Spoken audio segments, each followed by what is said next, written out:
then the flip side too is sustainability can't just be for the environment. Sustainability has to be for you, the gardener, too. So we're designing gardens that are low maintenance. There's no such thing as a no maintenance garden, but we can go really low maintenance. And part of that is our layered design approach. We design all of our gardens using some layers we've identified based on the jobs plants can do for us. So I brought a design. We're going to throw it out the window after we're done talking because we're adding to an existing landscape, but it's a good way for us to talk about how some of these gardens are put together. One of the first things you'll notice is that these plants are really close together. We design with one plant per 1.5 square feet of garden space. We want the soil covered because that's what Mother Nature wants. If you don't cover the soil, she will, and you may not like her choice of plant. So we're just going to beat her to it and cover the soil. We plant from the top down, but we really design from the bottom up. So we start with that, we call it the weed shield layer. It's lower growing, but not necessarily what you're thinking of traditional ground covers that can be really aggressive. You know, a lot of people like to use vinca and things like that that allow no other plants in. It becomes a monoculture. These plants don't do that. They just grow in that habit that's close to the ground and dense enough to keep weeds out is our goal. Or at least to make them sparse enough that we can find them and pull them easily. So for this garden I brought geranium, which we do have some native ones. This particular one is native more into Missouri. But it's, I love it for its scent. I'll pass it around, and if you rub the leaves, you can smell it. Some people will tell you that it will help keep mosquitoes out of your lawn. If that's true, sign me up, but it hasn't done it for me yet. But this is what we're going to be using as our ground cover in this garden. Now, that is not a perennial, is it? It is. It is a perennial. It is very different from the geraniums you're putting in your pots. These are perennial. They're very, very hardy to zone 4. Okay. We're safe here in 5. Okay. They look quite a bit different, too, than the traditional potted geraniums. And then included in that, what we call our weed shield layer of plants, we add in some cedar. So this is going to be our weaver. It's going to grow close to the ground and kind of weave itself between the other plants. We also add in a cedar, does the opposite, seeds itself around the garden. It gives us that fast pop of color. We're late this year for it, but it should flower right away next spring and get that color going in the garden while you're waiting for some of the longer term things to grow. Because, you know, as gardeners, we're supposed to be patient and wait on nature, but we're not. None of us are. The next layer we move to is an orange. We call those our seasonal stars. And these layers can start to get mobile. Depending on how you design, you may put a plant in a different category. But the goal with seasonal stars is we want to make sure we're hitting every bloom season. We want to make sure we've got something blooming first thing in the spring to last thing in the fall. Because it doesn't do us much good to bring in a creature and give it habitat and then only feed it for half the year. So we want blooms from late April to sometimes they'll last till the end of October.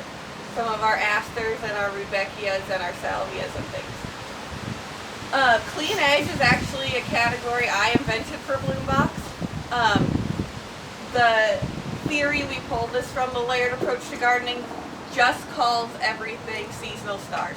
But I learned with Bloom Box, as we're bringing people into this idea of native plant gardening, that we need a way to define the edge of the garden for our eyes, and especially for our neighbors, and kind of bridge that design from what you can see over here with the very spaced out and behaving traditional landscape plants to what you see over here with our gorgeous, but new to people, prairie style. So I use clean edge plants. I usually pick a grass that is a nice clump forming. Sometimes I will use those geraniums. I brought coneflower and mountain mint today. Just things that they fill their space, but they don't seed around in the garden quite as much, or they are especially well known not to flop in our urban soils. That can be a problem with some of our plants that are not quite ready for our compacted urban soils. And then every garden that we design gets an anchor plant. These are our showcase plants. There's only 3 of them. They're usually larger, not always, but they're usually larger. They may be longer to mature, but they're going to be in the garden for a long time. One of my favorites to use is Baptisia, false indigo. It's very slow to mature, but it's gorgeous in the garden. And once you have it established, you will have it forever.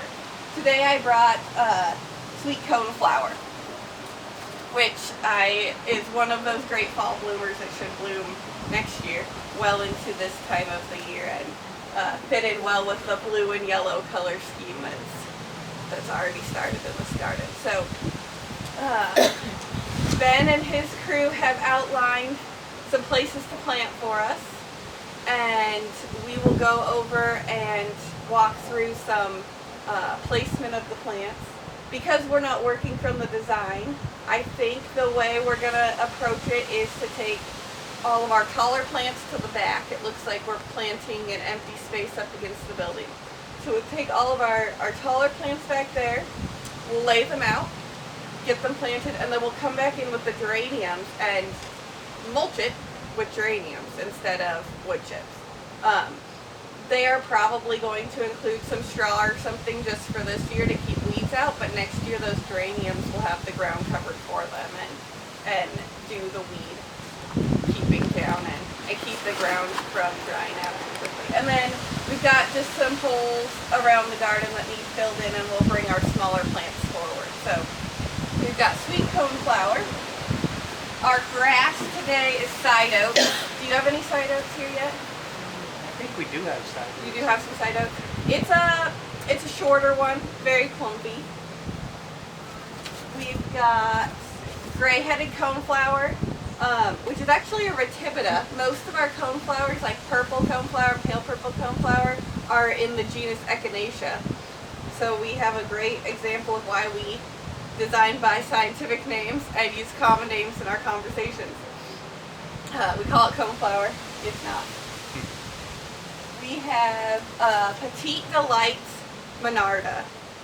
So it's a native bee balm, but it is one selected from some specimens that are smaller growing. So one of the things with bee balm is it likes to get large and it likes to seed itself everywhere. This one is only about yay tall. So we may pull it forward in this garden. We've got mountain mint, one of my favorites, one of every pollinator's favorite, mound of white flowers. And aster. You can't have a pollinator garden without an aster. I don't see a lot of aster in there. We got some You got small some? ones on Okay. the left side. These are kind of a medium-sized one, so we may stick them more toward the middle of the bunch. And then for your cedar, I brought a penstemon, Mexicali. So we're probably pushing it east for you guys here. It's more of a western one, but I think you're close enough to the Platte River to have a light enough soil for it, so we'll see how it does. This soil is not the greatest soil. That's Just- okay. One of the It's nice clay. things A lot of clay. One of the nice things about using native plants is if you've seen any of those pictures when they dig up prairies, the deepness of the roots is incredible. So we need to recognize that we're not planting in native soil. We're planting native plants, but once we've done construction, we are not planting in native soil. So we need to make allowances for that, but we can also use plants to fix that soil. And if we can get them going and their roots get down there, they break up that clay better than anything we humans could ever try to do to it. So, let's head over.